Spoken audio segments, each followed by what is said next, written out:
Buenas tardes, ¿cómo les va? ¿Todo bien? Bueno, Buenas tardes, profe. bueno, ¿se escucha bien desde casa?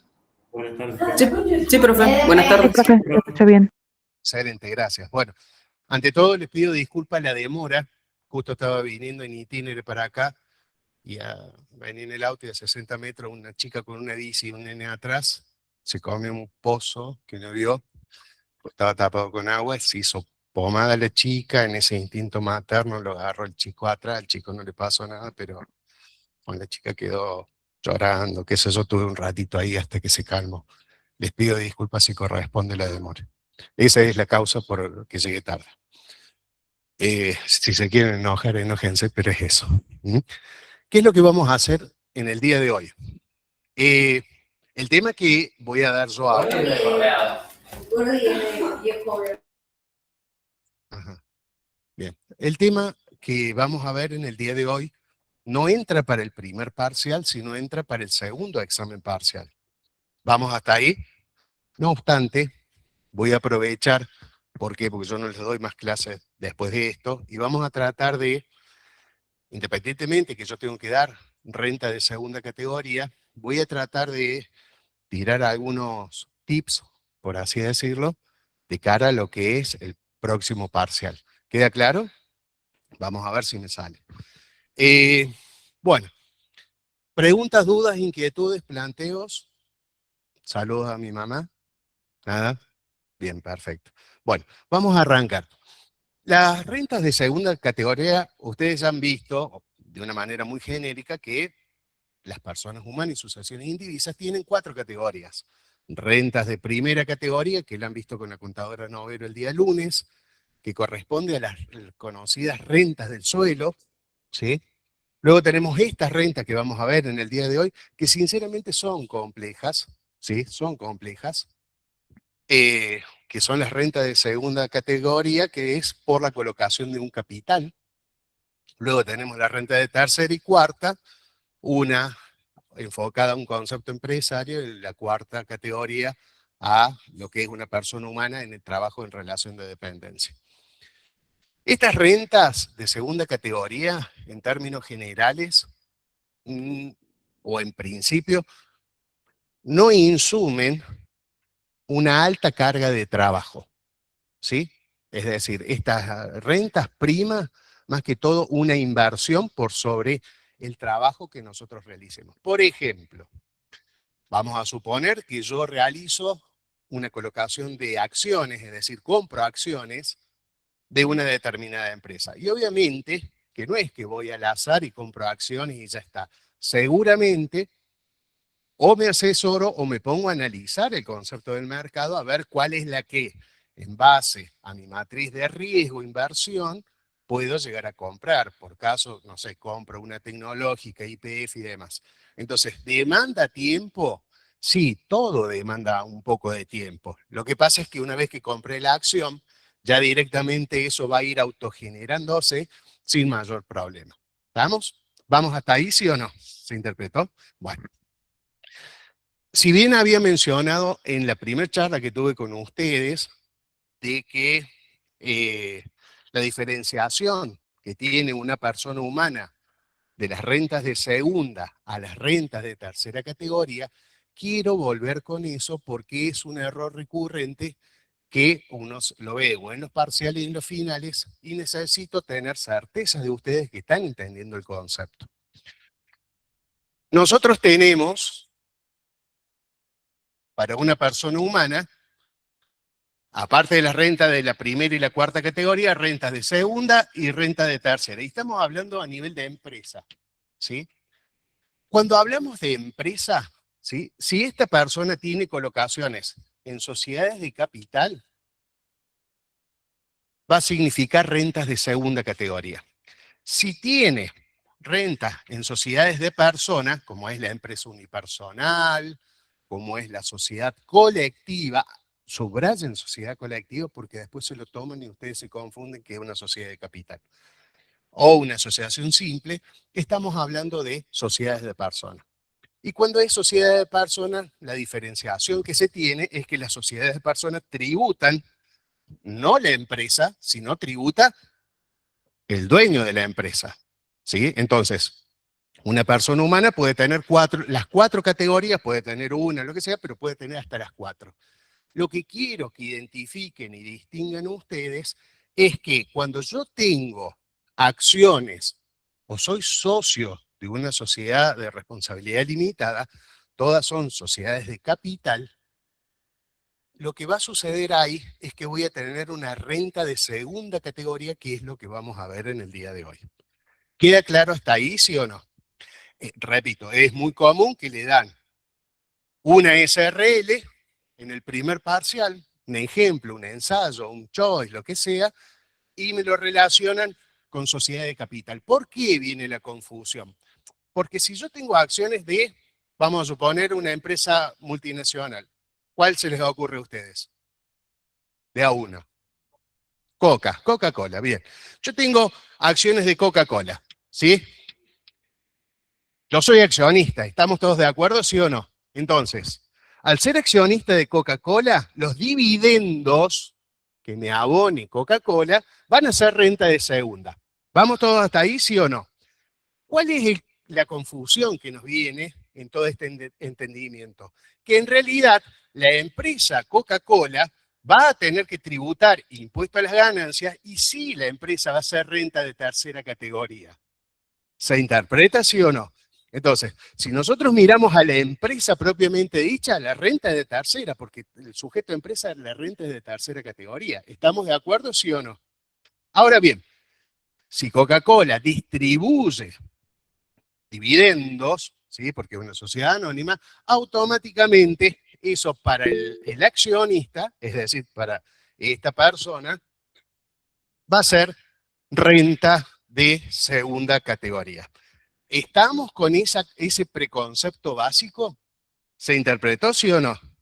Bien, perfecto. Bueno, vamos a arrancar ahora con, toca de vuelta, por la duda, ahí está.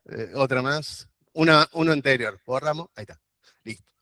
Vamos al concepto, los conceptos generales de la renta de segunda categoría. Primero que todo, sí, disculpa. Te pido disculpas, no lo expresé bien. Sí, la empresa Coca-Cola, Sociedad Anónima, ¿sí? Que acá en Córdoba, por ejemplo, se llama Embotelladora Andina. ¿Sí? Embotelladora Andina es la Coca-Cola. La Coca-Cola vende coca y le paga a los proveedores. Obtiene un resultado, una ganancia.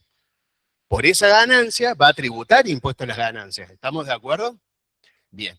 Si vos sos la contadora de la embotelladora andina, la renta, o sea, la renta que tiene o la categoría que va a tener en el impuesto a las ganancias, los efectos de analizar y determinar cuánto es lo que tiene que pagar, se corresponde con la renta de tercera categoría. ¿Me doy a entender ahí? Es decir, la empresa va por tercera categoría porque es una sociedad de capital. ¿Qué pasaría si? ¿Qué pasaría si es una sociedad de personas? Nosotros dos tenemos un negocio, ¿sí? Una asociación simple, sociedad de hecho, como se le decía antes. Nos ponemos un negocio, una mercería, y ganamos 10 millones de pesos. 5 para vos y 5 para mí. ¿Quién tributa? ¿La mercería o nosotros? No, va a ser nosotros. Al momento de que vos y yo realicemos nuestra declaración jurada, lo vamos a poner dentro de la renta de tercera categoría. Ahora bien, si vos compraste acciones de Coca-Cola y Coca-Cola dice, bueno, vamos a distribuir dividendos, ¿sí? O sea, vamos, sobre la ganancia le vamos a pagar ganancia a los accionistas. Y vos sos accionista. Lo que te pague la Coca-Cola, ¿sí? Por dividendo, va a ser para vos renta de segunda categoría. ¿Se interpreta? Disculpa si no me expresé bien y gracias por preguntar. ¿Alguien más le quedó dudas? No, bien, perfecto. Pasamos a los términos generales, esto de la renta de segunda categoría. ¿Estás muy incómodo, Nahuel? Bueno, gracias, Nahuel. Vamos a la renta de segunda categoría. ¿Cuáles son las particularidades que tiene esta renta de segunda categoría? Bueno, lo primero que todo es que va por los rendimientos de capital, como había avanzado en la charla. Lo segundo, ¿cuál es el criterio que tiene? ¿Cuál es el criterio que tiene segunda categoría? Percibido. Bueno, para entender esto, hasta tanto después lo interioricen bien claro, Nosotros tenemos primera, segunda, tercera, cuarta. Los pares son percibidos.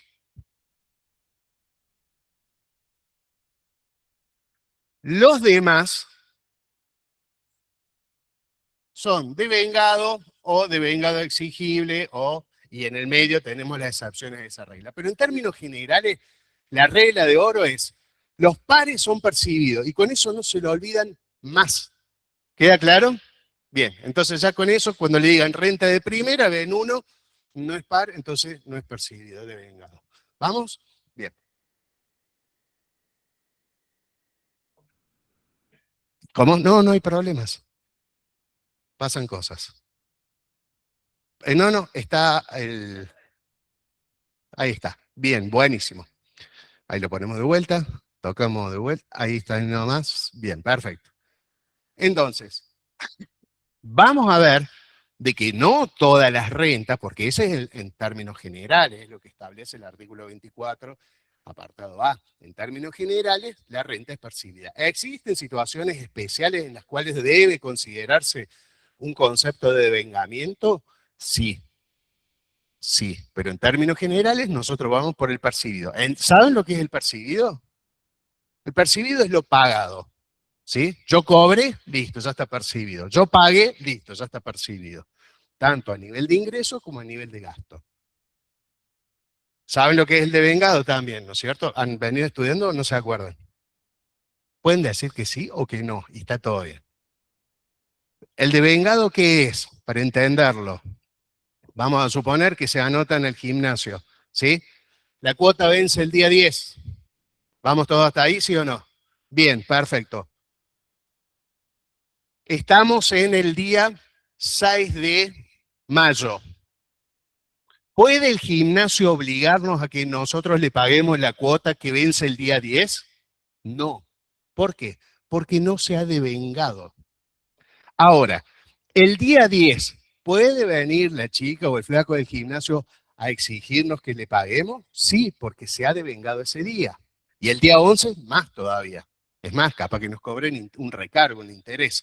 Entonces, el concepto del devengado viene atado a cuando yo tengo una obligación de pago. ¿Sí? ¿Vamos todos hasta ahí, sí o no? Bien, perfecto. Es bien coloquial, pero quiero que vayamos de a poco. Pregunta que saben hacer ustedes. Estudiar la ley o estudiar esta materia es complejo. ¿Por qué? Porque, como les dije la vez pasada, van a poder tener la ley, el decreto reglamentario, la resolución general 2527 que les dije que se la van a tomar. Repito, la resolución general 2527 que se la van a tomar. ¿Sí? ¿Qué es la 2527 de la DGI 1985? ¿A qué me estoy refiriendo con eso? ¿Alguien sabe? Exacto, la parte patrimonial, cómo se evalúa el patrimonio de una persona. Y en términos generales decimos que es histórico. En principio es histórico, después analícenlo, son 3 páginas, se las van a tomar.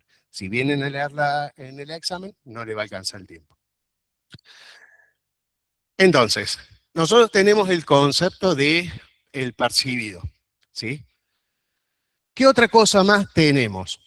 Que lo que es renta de segunda categoría está establecido en el artículo 48 de la ley, ¿sí? Y el encabezado, lo que se llama el copete del artículo, dice,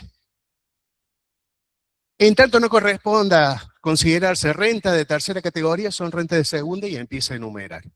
Es decir, que el legislador lo que ha hecho es, si vos tenés una renta, primero fíjate que no corresponda a la tercera categoría. Si no corresponde a la tercera categoría esa renta, pueden ser consideradas renta de segunda categoría y empieza el A, el B, el C y D y así sucesivamente. ¿Está? Bien. Entonces, ¿qué es lo que ustedes como contadores van a tener que ver? Cada vez que le toque un cliente con un determinado concepto que puede llegar a estar sujeto a la renta de segunda categoría, deberán también analizar si no corresponde primero que todo a la renta de tercera, ¿sí? Y prima esta renta de tercera categoría. El tratamiento de esto, toca de vuelta, gracias. Op.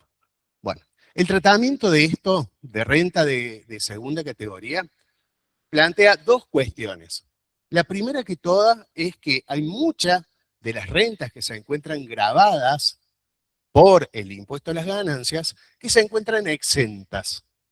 ¿Qué significa eso? Que el legislador dijo, artículo 26, en términos generales o alguna ley específica, dijo, sobre esta renta no vas a pagar. Por ejemplo, la ley de obligaciones negociables, ¿sí? Rendimiento por obligaciones negociables, que no está en la ley de impuesto a las ganancias, pero sí la contempla. Y para eso voy a volver al origen de todo esto y habrán visto de que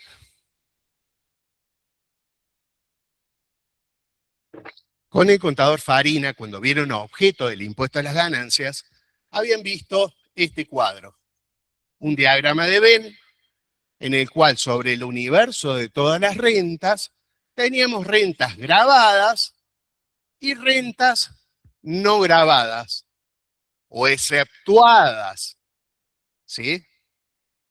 O no alcanzadas, y todos son sinónimos. Pero dentro de las grabadas teníamos tres situaciones. Aquellas rentas que son exentas, aquellas rentas que tienen una desgravación, por ejemplo, la ley de software. Si a ustedes les toca, chica, un cliente, un flaco que tiene una startup que hace software, bueno, si el flaco se adhiere a la ley de software, va a tener un beneficio de una desgravación. ¿Sí? ¿Dónde más hay desgravación? En Tierra del Fuego. Las desgravaciones no son ni más ni menos que beneficios que otorga el legislador a determinadas actividades económicas, ya sea por sector o por territorio o región. En este caso, si hablamos de la ley de Tierra del Fuego, es por región, ¿sí? Pero también puede ser por sector, como puede ser en la ley de tratamiento de residuos sólidos, en la ley de software y algunas otras más. ¿Vamos todos hasta ahí, sí o no? Y después viene lo último, que es la no computable. ¿Sí? ¿Saben lo que es la renta no computable? Pueden decir sí, pueden decir no. O están pintados ustedes. Son un holograma. Bueno, si lo saben, no lo explico y avanzo.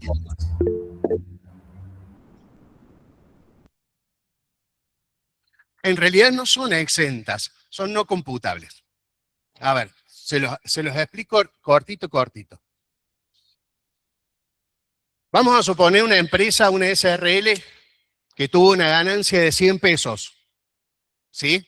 Si tuvo una ganancia de 100 pesos, va a tributar impuesto a las ganancias. ¿A qué alícuota va a tributar? Al 25%. Tiene una escala, pero por 100 pesos va a tributar el 25%. ¿Estamos todos de acuerdo, sí o no? Bien. El 25% de 100 es 25. 25 pesos, ¿sí? El impuesto a la ganancia es el 25%. ¿Está? Bien. Me quedan 75 pesos. Tengo dos socios en la SRL, el socio A y el socio B.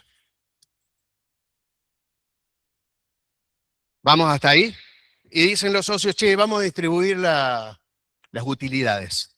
Porque una SRL distribuye utilidades. Si fuese una sociedad anónima, distribuye dividendos. Vamos a distribuir utilidades, mitad cada uno. Bueno, dale. 37,50 y 37,50 cada uno. Bien. En principio, y ya vamos a ver ahora de que hubo una modificación a través de la ley 27430 y demás, pero en principio, ¿qué se considera no computable? Esta situación. El sujeto A, ¿sí? ¿Tendrá que tributar impuesto a las ganancias? La respuesta es no, porque es no computable. ¿Qué significa no computable? Que la misma base ya computó el impuesto, ya pagó el impuesto en una instancia anterior. Y si sobre esto se quiere cargar impuesto a las ganancias, se aplicaría el concepto de doble imposición. ¿Por qué doble imposición? Porque sobre una misma base, tributa. ¿Se interpreta, sí o no? Entonces, ¿están entendiendo el concepto de no computable? A los efectos, ¿tu nombre es? ¿Tu nombre es? A los efectos, Mayra tiene razón. No pague impuestos, punto. ¿Sí? Pero está piola entender el concepto. El concepto de no computable es porque ya computó en otra instancia. ¿Se interpreta, sí o no? Bien, perfecto. Este diagrama, ¿lo ubican, sí o no? ¿Sí o no? Bueno, lo que no les han dicho es que este diagrama es para personas humanas y sucesiones indivisas. ¿Por qué? Porque el sujeto de empresa, el gráfico, es este. ¿Por qué? Porque no tiene elementos no grabados. Todo lo que hace una empresa está grabado. Y eso lo vieron en objeto. Le decíamos, una empresa, ya está grabado. ¿Por qué? Porque artículo 2.2. Bueno, entonces, este diagrama está buenísimo, pero para persona humana y sucesiones indivisas. Pero este es el que vale para el sujeto de empresa. ¿Se interpreta, sí o no? Bien, perfecto. Prosigamos. Lo que habíamos también dicho en la... ¿Me estoy dando a entender o no? Más o menos. Bueno, lo que la charla antepasada también les había dicho, y acá lo vamos a ver, es que nosotros tenemos una declaración jurada, que es la declaración jurada general,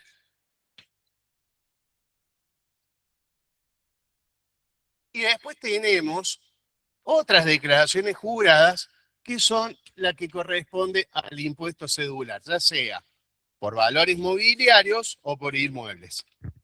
¿Sí? Y valores mobiliarios hablo de títulos, bonos, acciones y demás cuestiones. ¿Está? Bien, perfecto. Cuando ustedes, contadores, tienen que les toca un cliente, puede ser que tengan solamente esta y no entran los conceptos cedular, que sería artículo 97, 98 y 99, o en su defecto, puede que tengan no solamente estas, sino también estas otras. ¿Estamos? Bien, y son dos declaraciones juradas diferentes. ¿Cuál es el tratamiento que han visto ustedes en la justificación de variación patrimonial respecto de los elementos cedulares? ¿Qué van a hacer para esta declaración jurada, en términos generales, incrementos o disminuciones de justificación de variación patrimonial, al igual que son las rentas no grabadas, exentas y demás? ¿Queda claro? No es que no paguen impuestos, lo pagan, pero por otro lado. ¿Me doy a entender o no? Sí, sí, es informativo. Es un concepto informativo. ¿Por qué? Porque lo que pueden haber visto, tu nombre es grande, Constanza, gracias por comentarlo. Lo que han visto ayer es lo siguiente. Los chicos del práctico, ¿sí? Chicas, chicos del práctico, lo que han hecho es, han hecho la declaración jurada general y a los fines metodológicos, para no armar un nuevo esquema, lo que deben haber hecho es una nueva columnita al costado que suple las veces de lo que sería esta declaración jurada. ¿Me doy a entender, sí o no? Y ahí cerramos el tema. ¿Tá? Pero ustedes como profesionales, el día de mañana, van a tener que presentar y son aplicativos diferentes. O sea, uno es el aplicativo persona humana y el otro es por celulares. O sea, vas a tener que entrar por otro lado. Yo no puedo no comentártelo porque esa es la realidad que les va a tocar. A los fines prácticos, en el papel de trabajo está buenísimo que lo pongan acá al costado, no hay mayor inconveniente. ¿Me di a entender? Sí. Eh, exacto. Pero hace la sumatoria de cedulares en tanto y en cuanto correspondan a la misma especie y categoría. Si tuviese inmuebles y tuviese acciones que no cotizan en bolsa, no debería hacerlo en la misma columna, sino en columnas diferenciadas. Exacto. Sí, a ver, ¿qué es lo que, cuál es, tu nombre era? Leo, ¿cuál es la idea? Y vos vas a atar al cliente. El cliente, ¿le importa así de poquito? Si vos pones una cosa, ¿qué es lo que te dice flaco? ¿Cuánto tengo que pagar? O sea, no le interesa si tenés retenciones, si vas por el deber claro exigir. Ese es un problema o tema profesional tuyo como contador. El cliente lo que dice es, che, ¿cuánto tengo que pagar? Y 3 millones de pesos. Pero que si eso me haces pagar un montón y qué sé yo, como si la culpa fuese tuya. No es tuya la culpa. Y bueno, ganaste plata, tenés que pagar. ¿Sí? Bueno, pero en todos los países del mundo a nadie le gusta pagar impuestos. Bueno, ¿vamos todos hasta acá, sí o no? ¿Sí? Bien, perfecto. Eh, ¿Cuáles son las rentas comprendidas? Bueno, acá empieza el artículo 48, apartado A. No he puesto los apartados acá, les pido disculpas, pero lo pueden seguir por la ley. El apartado A dice es renta de títulos, bonos, acciones, todo lo que se corresponde a valores mobiliarios, pero lo importante a tener en cuenta en ese 48A es el comodín que tiene abajo y que dice, y toda suma que sea el producto de la colocación de capital, cualquiera sea su denominación. ¿Y a qué me refiero con esto? Vamos a suponer de que yo hago un mutuo. ¿Qué es un mutuo? Un mutuo es un préstamo, un contrato por un préstamo de dinero. Vamos a suponer que yo la agarro y viene nuestra compañera y me pide 1.000.000. ¿Tu nombre es? Valen. Viene Valen y me dice, che, Hugo, necesito que me prestes 10 millones de pesos. Bueno, perfecto. Yo te voy a cobrar intereses, te voy a cobrar una tasa del 40% anual, ¿sí? Y obviamente que no le voy a dar la plata en un mundo normal y racional, sino lo que voy a hacer es un contrato, un mutuo. Le voy a dar los 10 millones de pesos. Cuando ella me devuelva el 40% de 10 millones son 4 millones, 10 más 4 son 14. Cuando ella me devuelva los 14 millones de pesos, esos 4 millones de pesos que le he cobrado a Valentina van a ser renta de segunda por el 48A. ¿Sí? ¿Me doy a entender, sí o no? Bien, perfecto. ¿Cuándo voy a pagar impuestos? Cuando efectivamente me lo pague Valentina. ¿Vamos todos hasta acá? Bien, perfecto. Punto número 1. De esa situación entra también todo lo que corresponda a inversiones que realizo en entidades bancarias a través de las cuentas. Por ejemplo, plazos fijos. ¿Sí? Recuerden ustedes que plazo fijo, una caja de ahorro, y acá otra de las cuestiones. Las cajas de ahorro solamente las pueden tener las personas humanas. El sujeto de empresa no puede tener una caja de ahorro, tiene una cuenta corriente. Las personas humanas pueden tener cajas de ahorro, cuentas corrientes y pueden invertir en plazo fijo. ¿Las empresas pueden invertir en plazo fijo? Sí. ¿Vamos todos hasta acá, sí o no? Bien. Focalicemos en la segunda categoría. En la renta de segunda categoría, una de los cambios que se viene, ¿sí? Que a partir del 2026, que por eso voy a hacer un paréntesis, es que si ustedes han analizado con el contador Michelini el artículo 26, inciso H, que habla de que se encuentran exentas cajas de ahorro, plazo fijo y toda cuenta de captación de capital, como dice la norma, ahí lo que planteaba es que decía en moneda nacional. ¿Qué significa esto, chicas, chicos? Inclusive antes era con cláusula de ajuste, sin cláusula de ajuste.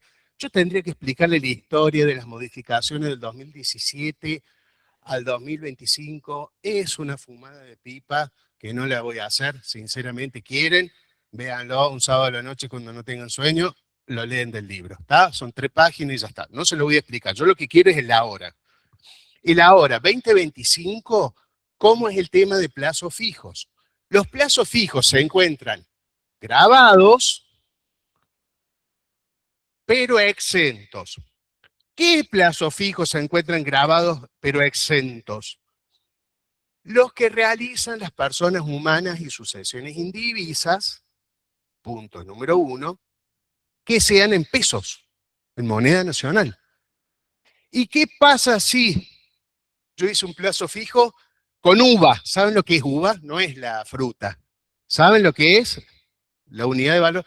¿Saben o no?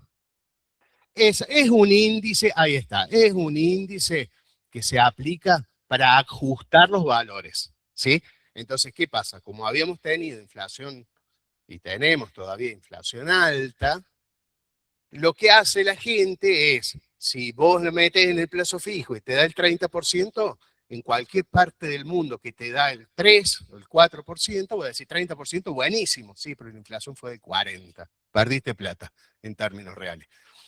Entonces, para perder menos plata, lo que hicieron, y para que la gente meta plata en el banco, que es la base de desarrollo de un país, lo que hicieron los bancos es decir, che, mira, te voy a hacer un plazo fijo, una herramienta financiera que va a ser ajustada por UVA. El UVA se ajusta más o menos por la inflación. Y entonces te dan UVA más un 1%, más 2% anual. Entonces te dan un poquito, la ganancia tuya es el 1 o 2%, porque el UVA lo único que hace ese valor es ajustar el capital. No son intereses, es actualización de capital. ¿Se interpreta sí o no? Bien, entonces, los plazos fijos en pesos, con o sin cláusula de ajuste, se encuentran exentos para personas humanas y sucesiones indivisas. ¿Estamos de acuerdo hasta ahí, sí o no? Los plazos fijos en dólares se encuentran grabados, ¿sí? Y grabado, acá, miren, grabado.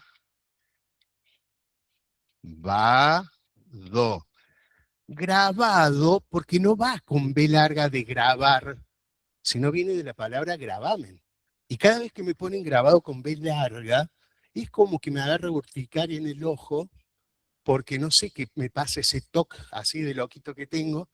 Entonces, grabado viene etimológicamente de la palabra gravamen. Pónganlo con B corta, por favor. ¿Puede ser? ¿Sí? Bueno.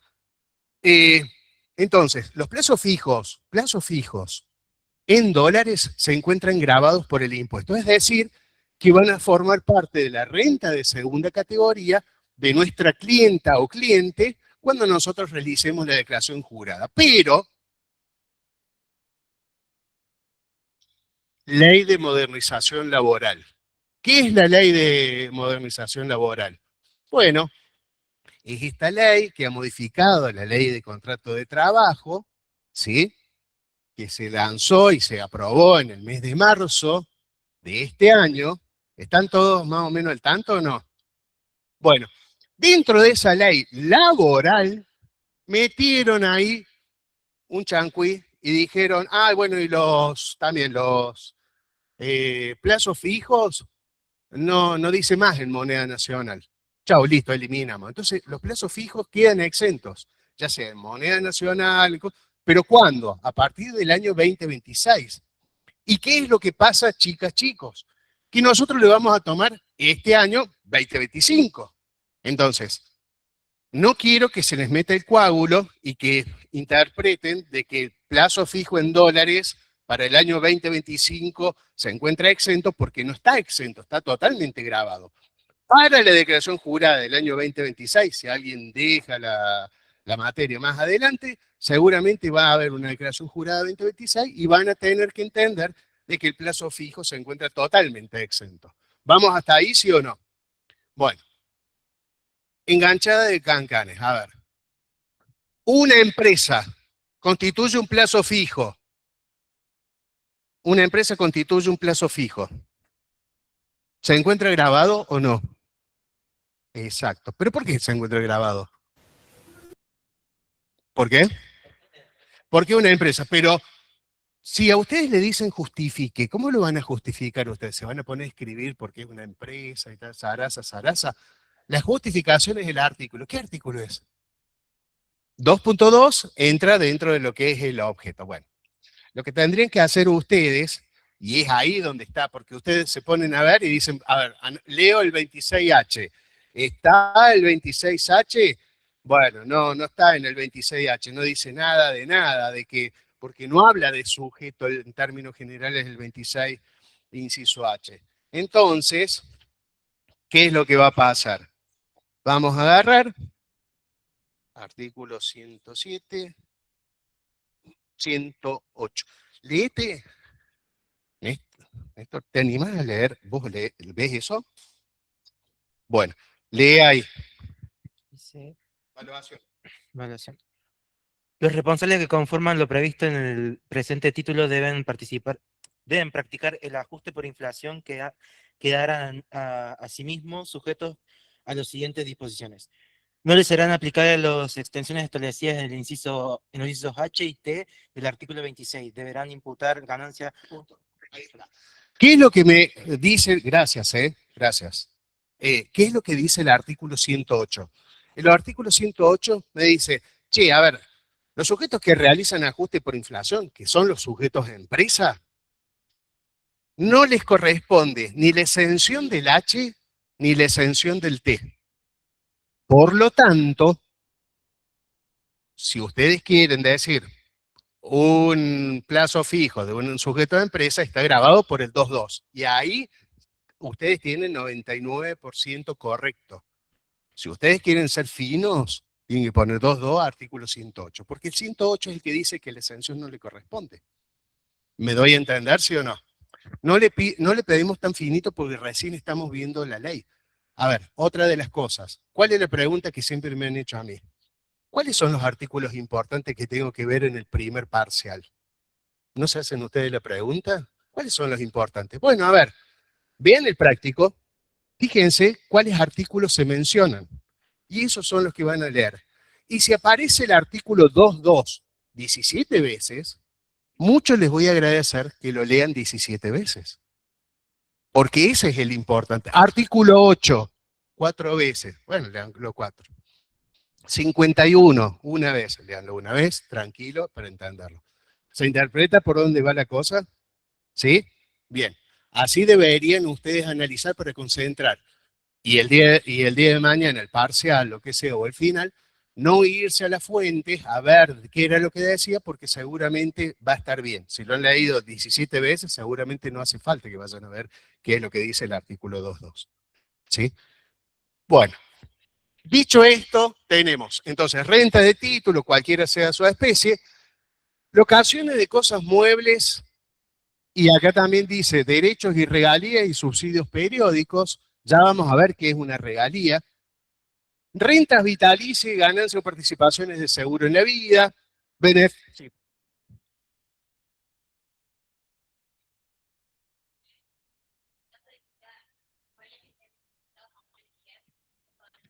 Exactamente, sí, sí. Es decir, y ahí cuando vea regalías lo iba a explicar esa parte, pero me anticipo. No, no, por favor. Cuando hablamos de bienes muebles, ¿sí? ¿Qué entendemos por bienes muebles? Son aquellos que, de acuerdo al Código Civil y Comercial, son aquellos que se pueden desplazar sin afectar su sustancia. E inclusive se consideran bienes muebles los semovientes. ¿Qué son los semovientes? Por ejemplo, un burro. Quiero comer asado de burro, el semoviente es un burro. ¿Estamos? Bien, perfecto. Esos son los semovientes. Ahora bien, en primera categoría, ustedes habrán visto, seguramente, aunque sea de publicidad, el concepto de Airbnb. ¿Sí? ¿Qué es Airbnb? Yo tengo un departamento que lo tengo amoblado y agarro y lo alquilo por semana, por mes, por día, por lo que sea. ¿Sí?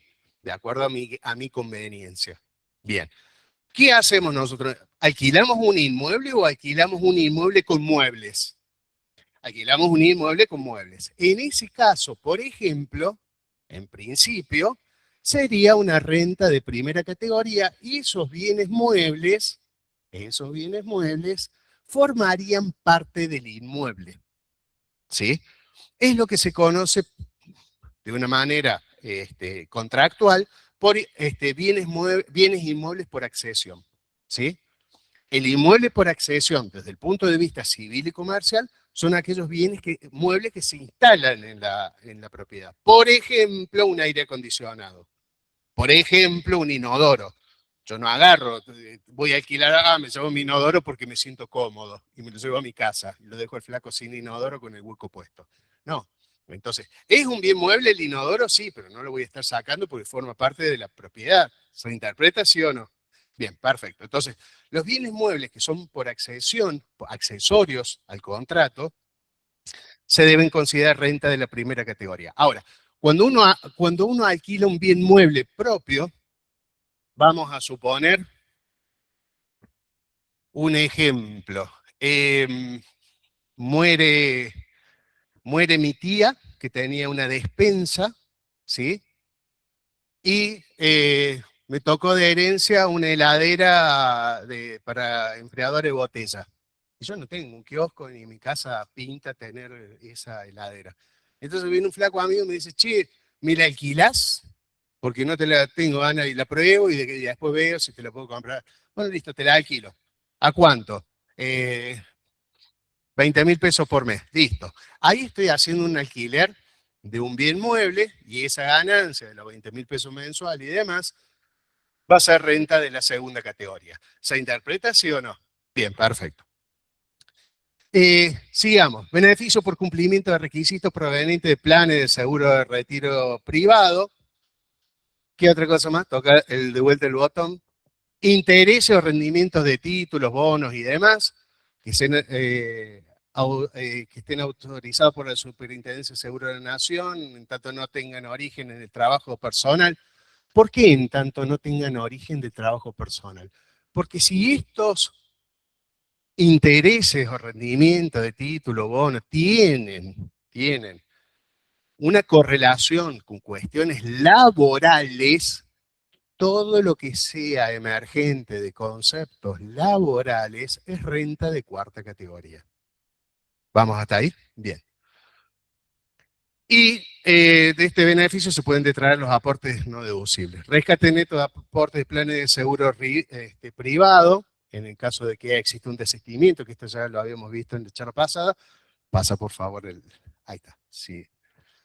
Suma recibida en pago de obligaciones de no hacer, que también lo vamos a ver un ratito. Abandono, no ejercer. Ah, lo vemos ahora. Bueno, acá lo metí. Bueno, obligaciones de no hacer. ¿Qué es esto, obligaciones de no hacer? Bueno, vamos a suponer lo siguiente. Vamos a suponer de que yo me compro un terreno cerca del Perilago del San Roque. El Perilago es cerca del lago. ¿Sí?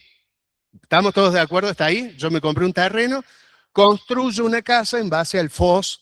El FOS es lo que el municipio y demás me autorizan a construir en altura y demás. Las reglas, digamos, de catastrales a nivel de edificación. Entonces yo hago una casita con vista al lago. Y está buenísimo. ¿Y qué es lo más lindo que puede tener la casa? Capaz que sea la vista al lago.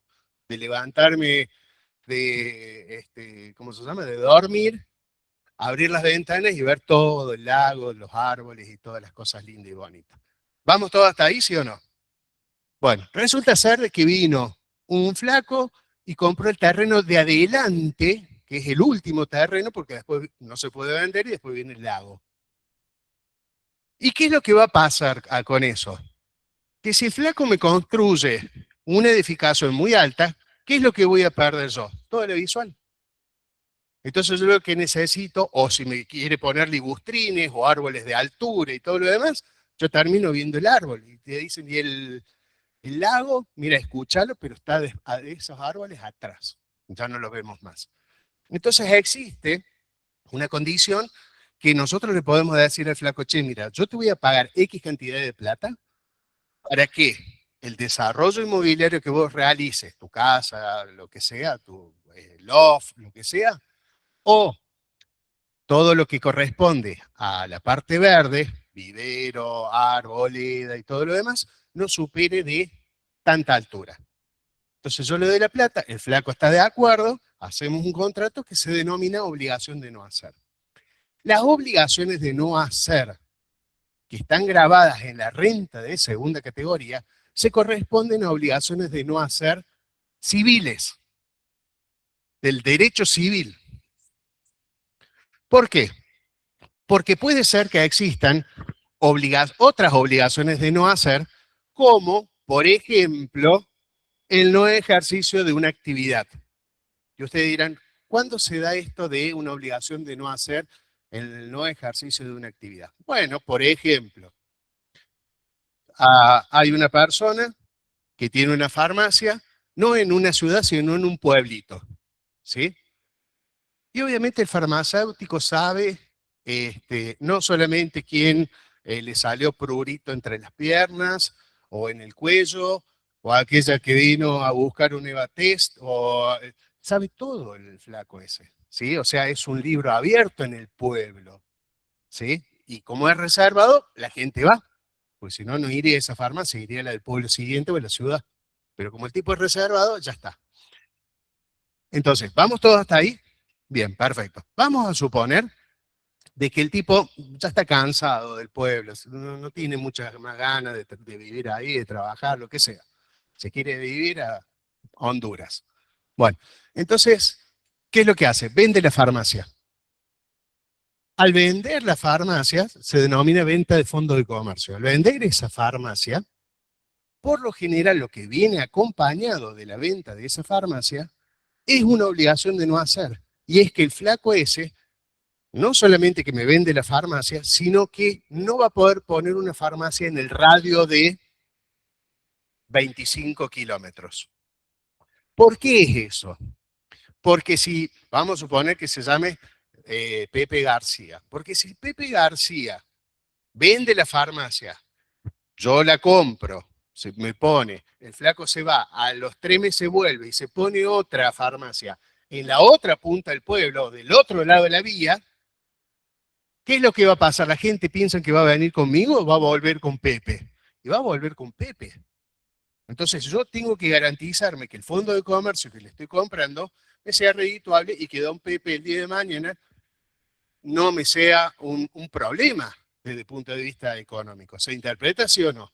Entonces, cuando hay una obligación por un fondo de comercio, es renta, la obligación de no hacer es por renta de tercera categoría.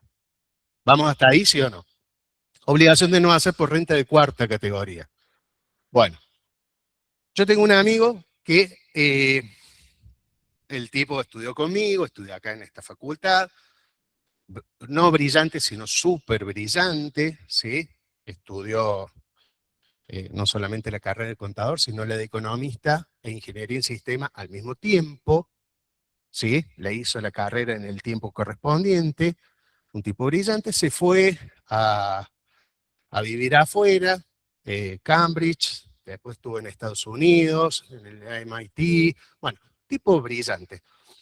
Cuando yo estuve trabajando en un organismo internacional, y ahí me lo encuentro de vuelta, porque hacía mucho que no nos veíamos, cuando me lo encuentro, el flaco, claro, hacía, trabajaba con las Naciones Unidas, el Banco Mundial y todo lo demás, y era asesor, digamos, de las cúpulas. Es decir, que le pagaban por hora montón de plata, pero no plata, sino un montón. El chico vive en San Antonio Oeste, en la zona sur de, cerca de, ¿cómo se llama? De la península de Valdés.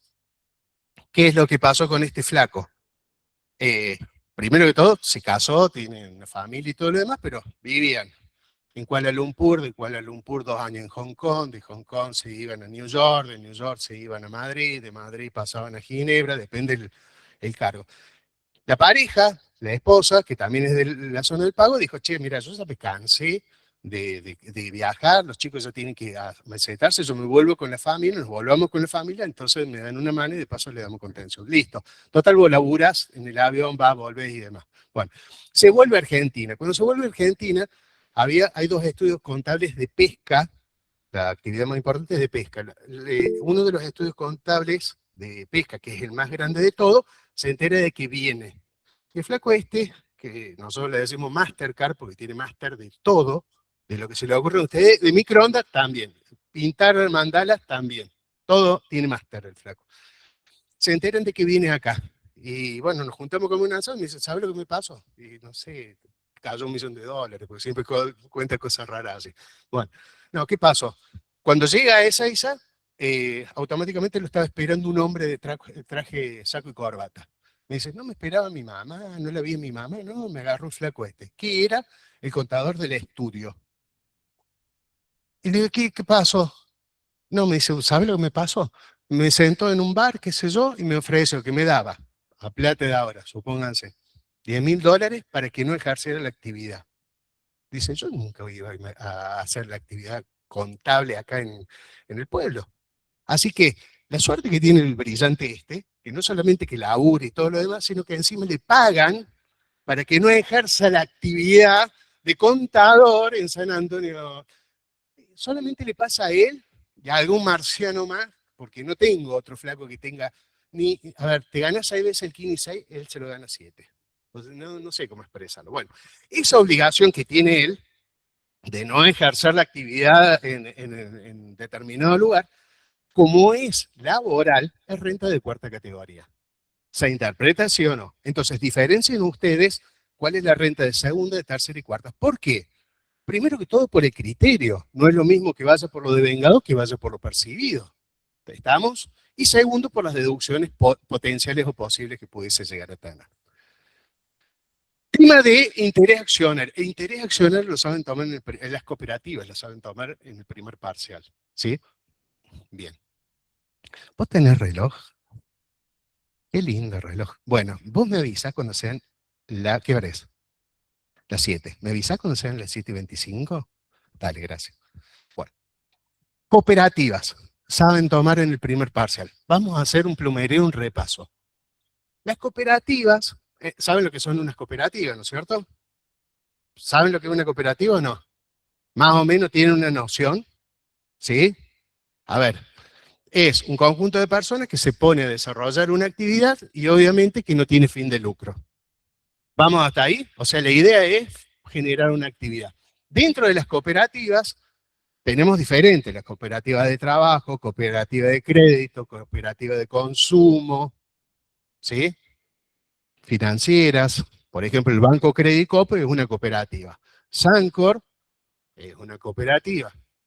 ¿Vamos todos hasta ahí, sí o no? Bien, perfecto. Vamos a suponer lo siguiente. ¿Por qué? Porque dentro de lo que es el concepto de cooperativas, que no tiene fin de lucro, es decir, las cooperativas pagarán impuestos a las ganancias si no tiene fin de lucro, no. Exacto. Por la ley de mutuales y cooperativas no pagan impuestos a las ganancias. ¿Y cómo sería la cooperativa? Bueno, la cooperativa tiene dos grandes conceptos. Uno es el retorno y el otro es el interés accionario. Vamos a suponer, para entender el concepto de retorno, primero que todo, vamos a suponer de que todos nosotros armamos una cooperativa para una cooperativa de crédito. ¿Qué significa eso? Todos ponemos plata y después si alguien de los socios cooperativistas, alguno de cualquiera de todos ustedes necesita plata, la cooperativa le presta. ¿Vamos todos hasta ahí, sí o no? Bueno, ¿qué es el retorno? Vamos a suponer de que en la cooperativa en el año tuvieron ingresos, porque cobraron intereses por esos créditos y demás, ingresos por 100 y gastos por 40. Significa que tuvo, mal dicho, una utilidad de 60, ¿sí o no? Bueno, como no puede tener utilidad, se le tiene que devolver al asociado. ¿Y cómo sería eso? Vamos a suponer que si bien somos todos la cooperativa, solamente 3 personas sacaron préstamos. ¿Estamos hasta ahí? Bueno, ¿qué es lo que pasa? A esas 3 personas que sacaron préstamos es a los que les cobramos 100 pesos. ¿Estamos de acuerdo, sí o no? El punto es que tuvimos gastos por 40, o sea que nos sobró 60. Esos 60 pesos se les devuelve, en la proporción que hubiesen participado de los 100, se les devuelve a cada uno de esos 3 socios cooperativistas. Entonces, a lo mejor pago al principio una tasa de 40 pesos de intereses, pero después cuando terminaron de cerrar los números, le devolvieron X cantidad de plata. ¿Se interpreta cómo es el retorno? Es decir, es la devolución de los excedentes que tiene la cooperativa en los que han participado en ese ejercicio fiscal o ese ejercicio comercial. ¿Vamos hasta ahí, sí o no? ¿Nos devolvieron a todos los otros que no participamos, no sacamos crédito? No. Solamente se le devuelve, se le retorna a aquellas personas que han tenido actividad con la cooperativa. ¿Cómo se determina eso? En base a la proporción. Si uno le cobraron 40 de intereses, al otro 40 de intereses y al otro 20 de intereses, bueno, listo, uno tiene el 40%, el otro el 40% y el otro el 20%. Si sobraron 60, significa que el 40% de 60 son 24 pesos, se le va a devolver al que puso 40, al otro que puso también 40, también le devolvemos 24, y después respecto del último que sacó un préstamo de 20, ¿cómo se llama? El 60% son 12 pesos, se los devolvemos y ya está. Eso se llama retorno. ¿Vamos todos hasta acá, sí o no? ¿Se entendió el concepto? Bien. ¿El interés accionario qué es? El interés accionario no es ni más ni menos que nosotros colocamos plata y por estatuto dice de que la cooperativa nos va a dar un 1% anual sobre lo que nosotros hemos colocado. Eso se llama interés accionario. Y entonces pensemos como contadores lo siguiente. El retorno viene y es más parecido a una ganancia distribuida. ¿Sí o no? ¿Por qué? Porque gastamos menos, entonces me devuelven y obtengo en términos generales una ganancia. ¿Estamos de acuerdo, sí o no? ¿Sí o no? En tanto que el interés accionario y la colocación es la rentabilidad que tengo por la colocación de un capital. Todos nosotros pusimos plata para la cooperativa y en el estatuto dice que me va a devolver el 0,5% de lo que hayan aportado todos y cada uno de ustedes. Entonces vos aportaste 100, bueno, te dan el 1% de esos 100 pesos.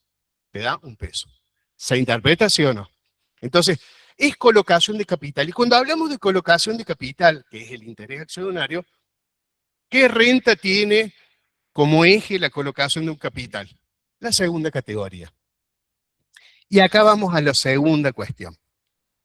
Las cooperativas de consumo están exentas, tanto el retorno como el interés accionario. ¿Sí? Las cooperativas de consumo se encuentran exentas, tanto el retorno como el interés accionario. Las cooperativas de trabajo, ¿a dónde vemos las cooperativas de trabajo? Bueno, las chicas y chicos que trabajan, que vivan en un edificio en Nueva Córdoba, generalmente la gente de seguridad se corresponde a una cooperativa de trabajo. Y van a ver unos pinitos que tienen acá los flacos y demás. Bueno, las cooperativas de trabajo, las dos son rentas de cuarta categoría, tanto el interés accionario como el retorno. ¿Estamos hasta ahí? Sí.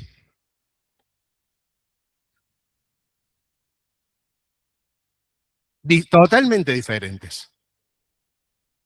¿Cómo? Claro, vos podrías cobrar ambas. Si sos, a ver, si vos sos socio cooperativista y en el estatuto te dice que hay retorno, vas a cobrar el retorno. Y si encima trabajaste con la cooperativa y hubo una diferencia positiva, seguramente va a tener el concepto del interés accionario. ¿Se interpreta?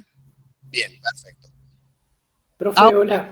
Una consulta. ¿Puede dar un ejemplo de cooperativa de consumo? Cooperativa de consumo, bueno, había supermercados.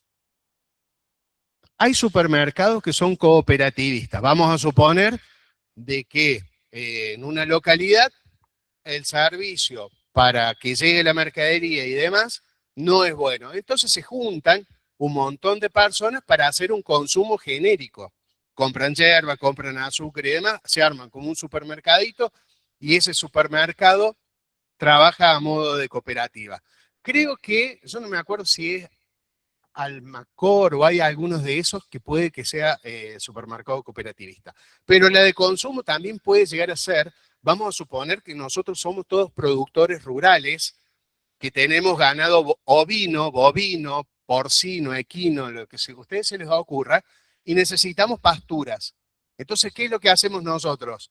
La cooperativa se encarga de buscar alfalfa, de buscar nutrientes, de buscar lo que sea, y nosotros le compramos directamente a la cooperativa. ¿Cuál es el beneficio que tiene una cooperativa? Que la cooperativa compra en grande escala.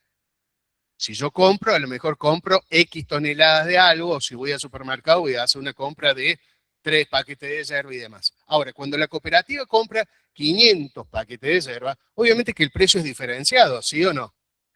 Y entonces, ¿qué es lo que pasa con cada uno de los socios cooperativistas? Obtiene un beneficio. ¿Por qué? Porque paga mucho más barato el producto.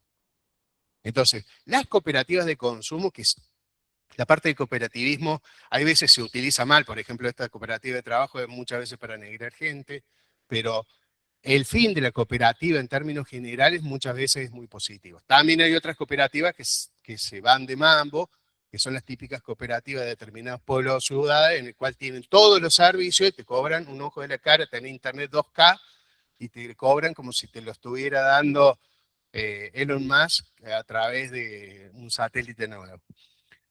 La conclusión de todo esto es, en las cooperativas de consumo, tanto el interés accionario de retorno está exento, las de trabajo, las dos son renta de cuarta, en tanto que para las otras cooperativas, que no son de consumo ni no son laborales, o no son de trabajo, vamos a tener que el retorno es renta de tercera categoría. ¿Por qué? Porque es como si fuese una ganancia. En tanto que el interés accionario, que es por el tema de la colocación de capital, es renta de segunda categoría. Por eso es que lo que dice acá, el interés accionario que distribuyan las cooperativas, salvo las cooperativas de consumo que se encuentran exentas o las cooperativas de trabajo que es renta de cuarta. ¿Vamos todos hasta acá, sí o no? Pasamos al siguiente. Bueno, ahora vamos, yo cuando haya algo que paso rápido, yo les aseguro que no es porque no sé, es simplemente porque el tema preferiría que lo vean del libro, o sí, porque a lo mejor está medio trabado, o porque focalizo sobre temas que son más recurrentes al momento de los procesos evaluativos. ¿Queda claro eso, sí o no? ¿Alguien se enoja? Bueno. ¿Qué otras rentas tiene? Pagos percibidos por transferencia definitiva de llaves, marcas, patentes y demás. Ya habíamos visto que todo eso está grabado. ¿Qué pasaba? Las amortizaciones, habíamos visto la vez pasada, que había amortizaciones que no se podían computar, que eran las de llaves, marcas y patentes. Ahora, si yo tengo una amortización de lo que sería un consorcio, esa sí la voy a poder descontar o deducir. Siempre va a ser renta de segunda categoría, en tanto y en cuanto se corresponda a una persona. Sí. Perdón. No hay fin de lucro. Es que no es ganancia. Te cobré de más. Estas personas hicieron así. Pensalo en el eje. ¿Tu nombre es? Gracias, Lola, por preguntar. Pénsalo así. Vamos a suponer de que todos somos socios cooperativistas, ¿sí? Y vos sacaste un préstamo con tu compañera y con ella, ¿sí? Son las únicas tres que sacaron préstamo. Te cobramos 100 por el préstamo. ¿Vamos hasta ahí? A ella también le cobramos 100 y a ella le cobramos 20. Con esos 100 nosotros pagamos todos los gastos de la cooperativa. Y decimos, llega al cierre del ejercicio y decimos, che, sobraron 60 pesos. Significa que te cobré de más.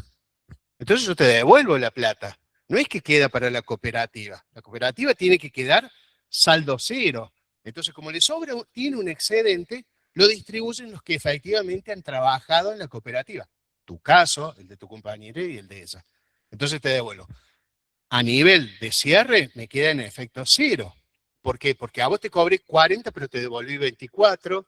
O sea que en realidad no era esa la tasa de interés que te cobraron, sino un poco menos. ¿Se interpreta, sí o no? ¿Cuál es la pregunta ahora? ¿Interés accionario? El interés es lo que te estoy devolviendo, esos 24 pesos, es el interés accionario. ¿Cómo? No, depende cómo te dé el resultado. Vamos a suponer de que justo ese, tenía 100 pesos y venía de que se iba a devolver 60, pero justo un día antes pasa como pasó en un municipio esta mañana, se prendió fuego todo el centro de cómputo. Y tuvimos que gastar 59. Y no te puedo devolver mucho que digamos porque tuve que pagar el centro de cómputos. Se interpreta, tiene que ver un poco con la eficiencia y eficacia que tiene la cooperativa. Más eficiente, más eficaz es, mejores precios vamos a obtener los socios cooperativistas. ¿Se interpreta? Gracias por preguntar. Bueno, ¿ya pasamos la filmina? Ah, bueno, perfecto. ¿Qué es lo que pasamos al segundo tema? Dividendos o utilidades que distribuyan las sociedades incluidas en el artículo, en el inciso A del artículo 73, en dinero en especie, ahí lo vemos rápido. Resultados originados por derechos de obligaciones de instrumentos derivados. Estos instrumentos derivados creo que lo han visto con el contador Michelini, que es que los que son de cobertura y los que son especulativos. ¿Se acuerdan de eso o no cuando vieron quebrantos? ¿Sí o no? Bien, perfecto. Pasamos a resultados provenientes de la enajenación de inmuebles y derechos sobre inmuebles. Esto estamos hablando del artículo 99 de la ley del impuesto a las ganancias, que corresponde al concepto de cédula. Pasamos a la siguiente. Y después, el resultado proveniente de la enajenación de acciones, bonos, títulos y demás, que son los que establece. ¿Qué artículo 2 establece eso de enajenación de acciones, bonos, títulos, cripto? 2.4, ¿sí? Bien, perfecto. Y demás valores. Sí, sí. Una, dale. Sí.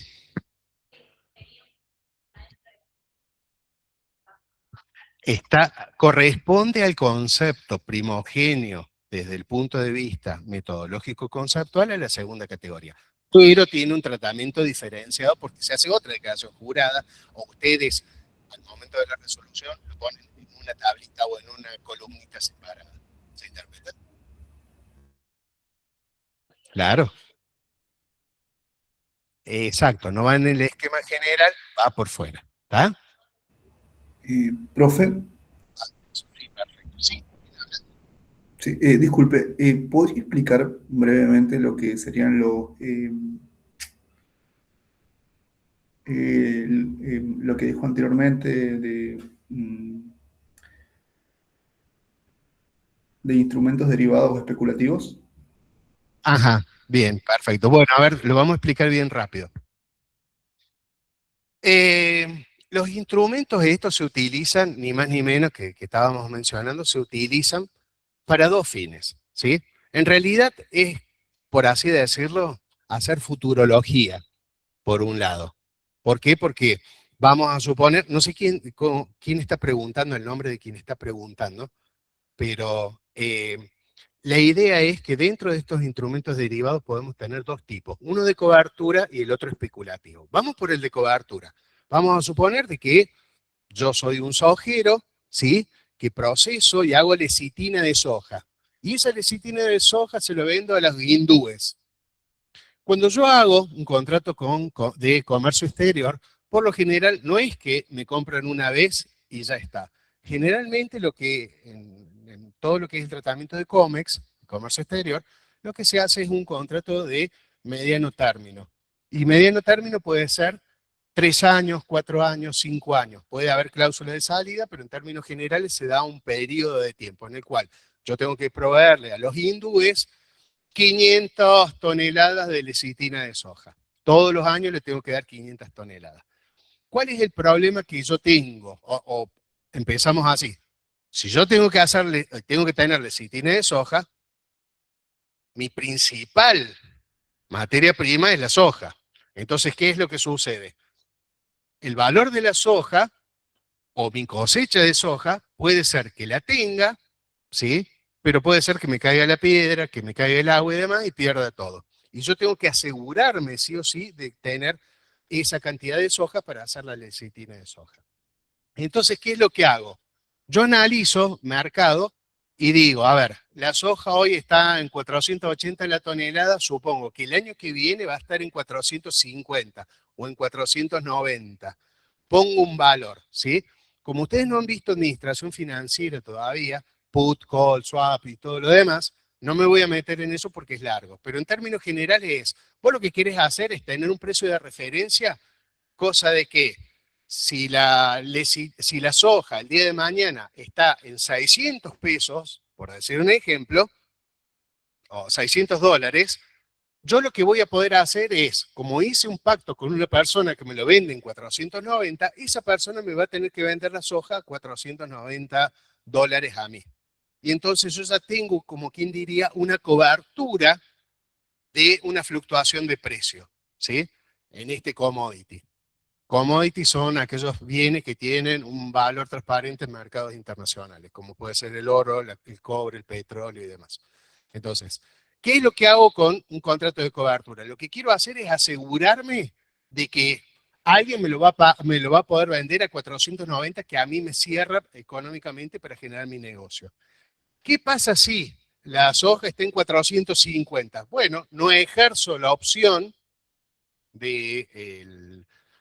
digamos, del contrato de derivado Y por lo tanto yo lo que hago es comprar en el mercado local el 4.50, no lo voy a pagar el 4.90, cuando en realidad lo puedo pagar en 4.50. Y eso tiene un costo, por así decirlo, como una comisión entre las idas y vueltas.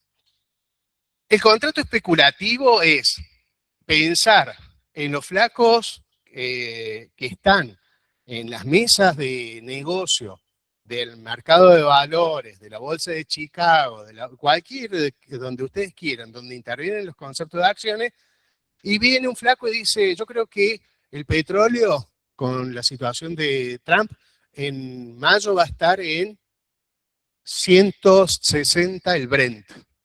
Y entonces otro flaco dice, bueno, está listo, yo te tomo esa posición y entonces calza con otro y dice, mira, yo tengo esto y a mí me parece que va a estar en 140. Bueno, empiezan a negociar, empiezan a hacer futurología de cuál es el precio del commodity. A ellos no les interesa el petróleo, a ellos lo que les interesa es, basándose en su información, cuánto pueden ganar. ¿Sí? Eso se denominan especulativos. Entonces, los contratos de cobertura van para la actividad económica, tienden a cubrir un riesgo económico, en cambio los especulativos es esto. ¿Cuál es el que tiene el mejor análisis de datos de mercado o la mejor información? Y en base a eso ven cuál es el precio que va a tener a futuro. ¿Sí? Vamos a suponer que me diga alguien, no sé, que las mandarinas el año que viene van a estar en $500 el kilo. Bueno, yo automáticamente le digo, si vos pensás que van a estar en 500, yo te vendo mandarina a $500, porque a mí me parece que las mandarinas van a estar en $5. Bueno, ese es especulativo, no me interesa la mandarina, a mí lo que me interesa es la posición de negocio. ¿Se interpretó más o menos o no? ¿Ustedes lo pudieron más o menos entender? ¿Seguir el hilo de la locura que digo? Bien, perfecto. Bueno. Todos estos son valores móviles al resultado de la venta, que lo vimos en el 2.4 y también está en el 48. Pasamos al siguiente. Bien, intereses presuntos. Bueno, los intereses reales es lo que yo estaba comentando cuando hacía un mutuo con nuestra compañera, ¿sí? Que le prestaba 10 palos, le cobraba 4 palos, bueno, es un mutuo, yo tengo intereses reales. Ahora, hay presunciones en la ley de impuestos a las ganancias en las cuales se presume algunas sin admitir prueba en contrario y otras que admite prueba en contrario. Las sin admitir prueba en contrario, las que son jure de jure, ¿sí? Es cuando yo vendo un inmueble. Si yo vendo un inmueble, se presume a plazo, se presume, sin admitir prueba en contrario, de que el valor de ese inmueble a plazo tiene una tasa de interés que no es menor a la establecida por el Banco Nación Argentina para descuentos comerciales. Es decir, que vamos a suponer de que yo le vendo a alguien un inmueble en 3 cuotas de $1.000.000, ¿sí? Y dejo estipulado en el contrato de que la tasa de interés es 0. ¿Pagaré impuesto a las ganancias? La respuesta es sí. ¿Por qué? Porque se interpreta que dentro del cobro de cada una de esas cuotas hay un interés implícito, un interés presunto. ¿Tá? Vamos a la segunda situación. La segunda situación es que digo en el contrato, esta operación no genera intereses. 3 cuotas sin interés de un palo cada uno. ¿Tiene interés presunto si vende un inmueble? Sí. ¿Por qué? Porque no importa si digo que la tasa de interés es 0 o que digo que esta operación no lleva intereses. La legislación interpreta de que hay un interés presunto. Y hay una tercera situación, que es más sui generis, que es cuando se da de que yo cobro una tasa del 2%, pero resulta ser que la tasa de descuentos comerciales del Banco Nacional Argentina es del 10%. Entonces, ¿qué es lo que voy a tener ahí? Voy a tener intereses reales por el 2%, porque yo estoy diciendo que le cobro el 2% de financiación, pero a su vez también voy a tener un 8%, que es la diferencia entre la tasa del Banco Nacional Argentina de descuentos comerciales del 10 menos el 2% que ya está pagando, ese 8% van a ser intereses presuntos. ¿Por qué? Porque la tasa es menor a la tasa de mercado. ¿Vamos todos hasta acá, sí o no? ¿Se entendió, sí o no? Bien. Y 25. Bueno, pasamos a, eso es para inmuebles, gracias, a las y 40 ahora. ¿Puede ser? Pasamos, perdón. Que tengo, sí, no, estoy loco. Pasamos a la segunda parte. ¿Cuándo admite prueba en contrario? Cuando yo vendo a plazo,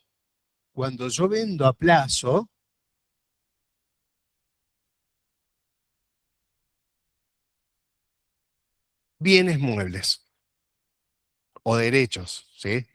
O presto plata, por así decirlo. Pero esa admite prueba en contrario. ¿Qué significa eso? Que si yo digo que vendo un producto en 3 cuotas, vamos a suponer que vendo un aire acondicionado en 3 cuotas sin interés y la tasa es 0%,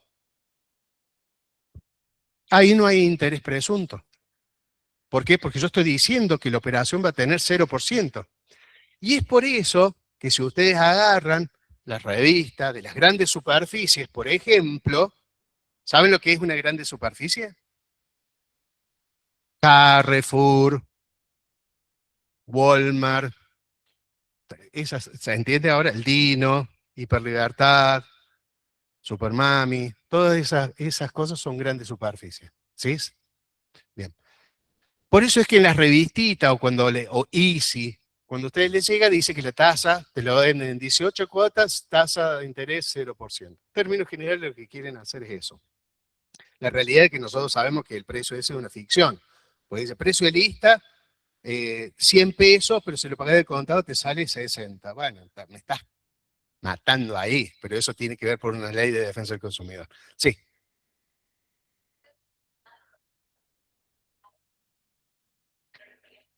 No. Vamos de vuelta. Te pido mil disculpas. Los intereses presuntos, siempre cuando vendes inmuebles a plazo, no admite prueba en contrario. ¿Sí? Vamos de vuelta. Te pido disculpas si no es feliz la Filmina, pero es bienes inmuebles vendidos a plazo, porque si no, no tenés interés. Si lo pagas de contado, ¿qué interés tenés? Nada. Vendidos a plazo, ¿sí? Siempre va a tener interés presunto, en principio. Ahora, si la tasa de descuentos comerciales del Banco Nación Argentina es del 10% y vos le estás cobrando a ella un 16%, no hay interés presunto, porque la tasa tuya es más alta que la tasa de mercado. ¿Se interpreta?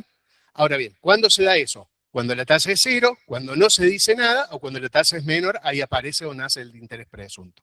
En el caso de bienes muebles, si ponemos 0, la tasa es 0. Si nosotros cobramos una tasa menor a la de mercado, prima la tasa menor, no se genera un excedente por el incremento. ¿Cuándo aparece el interés presunto? Cuando no digo nada.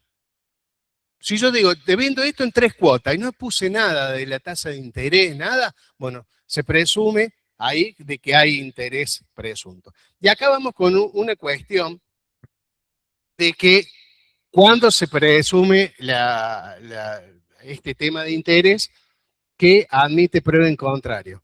¿Sí? Acá es cuando la tasa pactada es menor a la presunta, cuando hay préstamos entre familiares. Préstamos entre familiares, un tema que es muy común, que les vayan ustedes como contadores o contadoras a decir, che, mira, me voy a comprar la casa. ¿Y quién te prestó la plata? Vamos a poner que es mi abuela. Vamos a ponele, ¿sí? Es mi abuela, es la tía, me va a prestar. La primera pregunta que yo les hago a los contadores y contadoras es, che, ¿pero tu tía la tiene en blanco a la guita? ¿O tu tía también la tiene volada en el éter a esta situación? Porque la idea es que alguien puede prestar plata en blanco, no podés prestar plata en negro.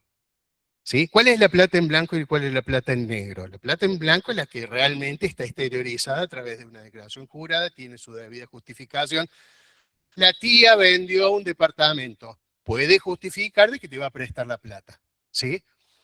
Independientemente de que, en principio, acá, estos préstamos entre familiares, no se hacen muchos contratos, porque, a ver, no veo mucho de que el padre le preste plata al hijo y que se firme un contrato en general.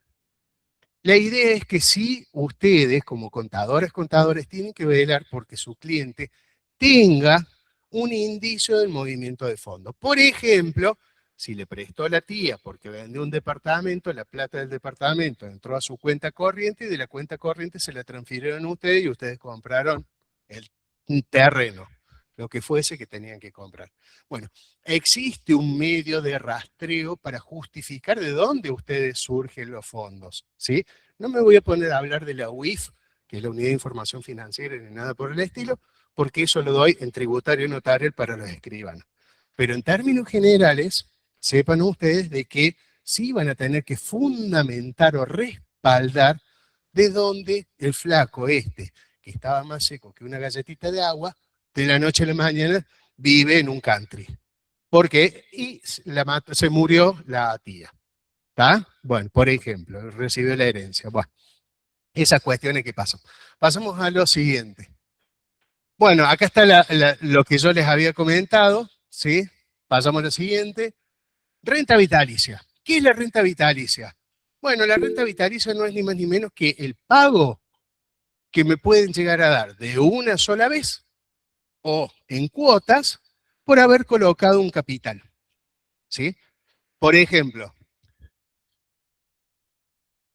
yo agarro y les voy a contar dos situaciones que se dieron, que yo tuve como cliente, que se dieron en 2001, 2002, nunca más tuve una renta vitalicia. Dos mujeres mayores, ¿sí? Tenían un departamento, no tenían herederos, ¿sí? Tenían un buen pasar, una buena calidad de vida, porque estaba vivo la pareja, el esposo, lo que sea. El esposo para la pata y ya en vez de cobrar la jubilación del esposo empiezan a cobrar pensión, entonces el monto es mucho menor. Saben ustedes cómo funciona. Pero esta mujer, claro, todos los sábados a cortarse el pelo, una onda así, la Mirta Legrand, gente así, sin familia. Entonces, ¿qué es lo que pasaba? ¿Qué era lo que tenía la mujer esta? No tenía ahorros, pero sí le gustaba la buena vida. Entonces, ¿qué hizo? Un contrato de renta vitalicia. Lo que hizo fue, coordinó con un buró de abogados. ¿Sabe lo que es un buró de abogados? Un estudio de abogados, un conjunto de abogados que hicieron el negocio con la señora esta, un semipiso en Palermo, sale mucha plata. Entonces, lo que dijo la señora esta es, yo quiero, no era tan grande, debe haber tenido, supónganse, 72 años. Yo quiero que a mí me paguen la plata de ahora, todos los meses, 5 millones de pesos, hasta que me muera. Una vez que me muera, el inmueble es suyo. Entonces, ¿qué pasa? La nuda propiedad era del buró, el usufructo era de la señora esta. ¿Qué es lo que permitió eso? Que su jubilación como maestra, más la pensión del esposo, más estos 5 palos le permitían mantener la calidad de vida, salir con la señora que le colaboraba en la casa, tener una enfermera, un asistente, lo que sea. ¿Sí? Entonces, eso es una renta vitalicia. Uno pone, puede ser antes o puede ser después, y nos van pagando. Opción 1, de a poco. Opción 2, ¿cuál puede llegar a ser? Que me den toda la guita junta. ¿Sí? Un caso muy común de renta vitalicia sucedió allá en Francia en el año 1968-69, en el cual había una mujer que estaba muy deteriorada de salud. Sí, debe haber tenido 62 años, 63, pero estaba detonada la viejita. Detonada. Un buró de abogados. ¿Qué pasó? Ella vivía cerca del Arco de Triunfo, en Francia. ¿Sí? ¿Qué es lo que pasó a esta mujer? Y uno no le daba segundos de vida. O sea, no días, segundos de vida. Una mujer que en la foto, esto es un caso de análisis. En la foto ve y dice, no, esto para en cualquier momento. Bueno, entonces, ¿qué hace un buró de abogados? Hace esto, un contrato, y le paga a la mujer X cantidad de plata. Cuando se muere se quedaba con toda la esquina, quedaba justo al Arco de Triunfo. ¿Sí? Eran desarrollistas también los tipos estos. ¿Qué pasó? Todos los que firmaron el contrato del buró se murieron todos. Los hijos que siguieron en el buró, algunos ya se habían muerto, y la mujer se murió longeva como a los 102 años, algo así. El análisis era financiero de que el buró ese pagó 30 veces lo que valía la propiedad. No 1, 2, 3, 30 veces. No sé, habrá encontrado un novio de la señora, no entiendo nada, pero Highlander, la mujer, los mató a todos, y lo más llamativo era que nadie, era la sucesión de los derechos, porque se moría, los que habían firmado se habían muerto parte de los hijos que seguían, o sea, no sé, es como jugarle una renta vitalicia a la Mirta Legrand, perdiste acá la China, o sea, te va a volver pobre, y bueno, te va a morir pobre y chao. Bueno, el concepto de renta vitalicia, ¿cuál es el punto? ¿Cuáles son las desgravaciones que puede llegar a tener? El 50% de lo percibido. Y eso es importante tenerlo presente. Pasemos a regalía. Regalía es un tema sumamente importante que lo toman en los exámenes. Es probable que en este no, porque no corresponde, pero seguramente en el segundo y o en el final lo van a tomar. Entender regalía es más del 50% para después analizar cómo funciona la cosa. Cuando nosotros hablamos de regalía, nos estamos refiriendo ni más ni menos a entregar algo, ¿sí?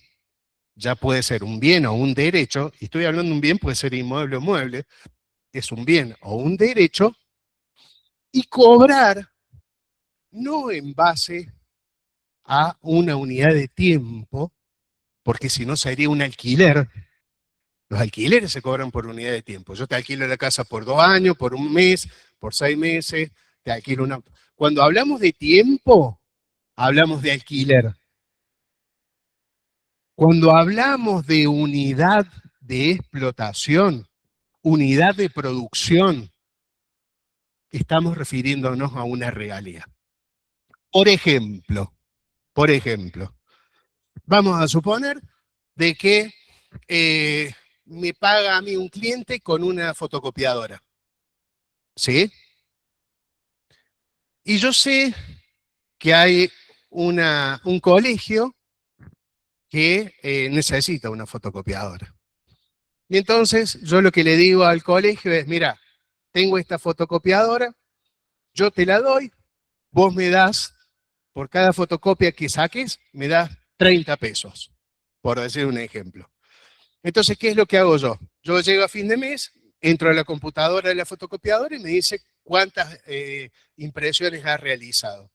Multiplico por 30 y chau, listo. Eso es una regalia. ¿Se interpretó, sí o no? Otro caso. Tengo una máquina de control numérico y le digo, se la cedo a una persona y le digo, mira, por cada bulón que vos hagas, a mí me pagás 40 pesos. Entonces el flaco genera 500 bulones, bueno, me va a pagar 500 por 4 y ya está. ¿Se interpreta, sí o no? Bien. A ver, piensen esto. Yo tengo un inmueble, ¿sí? Yo tengo un inmueble que se puede utilizar para una playa de estacionamiento de autos. Yo lo que puedo hacer es, opción 1, se la alquilo a cualquiera de todos ustedes y ustedes me pagan mensualmente. ¿Sí o no? Eso sería un alquiler y estaría dentro de la renta de primera categoría. ¿Estamos todos de acuerdo, sí o no? Bien.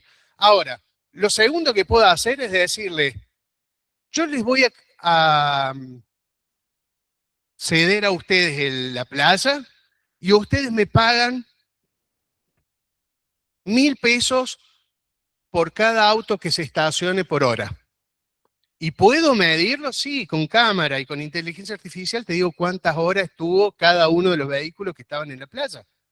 Entonces, ahí estoy cediendo un inmueble que se alquila, quien lo tiene para playa, pero yo estoy cobrando de una manera distinta. Yo estoy cobrando por la unidad de ejecución de esa unidad de negocio. Y en ese caso, chicas, chicos, es renta de...